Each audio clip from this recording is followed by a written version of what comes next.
Viral kagahapon guys. Babae. Bot sa Pilipina ba yun? O itik. Ano? Balo rin sa itik de. Kung ano manggid po nanarbahot ta para makakwarta o para sa pamilya de kay mut lang ninyo. Ay mo maghatag og problema sa iyong kaugalingon.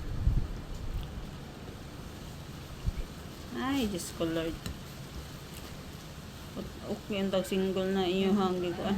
Makasala mo sa iyong gibuhat. Ang iyong lang iyong kalibutan ng kalipay. Ala, sige, bira. Kung mo na iyong gusto. Iyong lang ipasakitan iyong pamilya gibilin sa Pinas.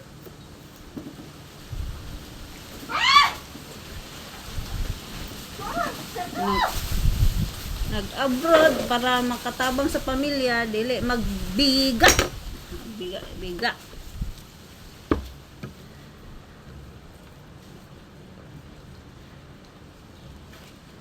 Ay, Diyos ko Lord. Okay, I'm done. Bye-bye. See? Marami yan. Isang ano yan kasi guys. So, isang malaking sibuyas. Sige na, ibang abot na to si Lula ka. Ano ba? Ilalano ko na sila niya isuga sa kalbuoy. Isa na siya. Ano daw kung na sikat silang duwa nga kupol ko. Silo siguro. Ay, Diyos ko Lord. May untaog ka ng huwag tag-iya. May untaog.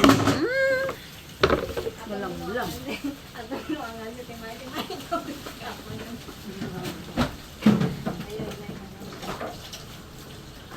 Tiglogan na ito laligay ko mga. Tiglo pa ikaw man yung kahapon sa LP na nalong niya. Wala ko kinalaman nun yan. Hawa?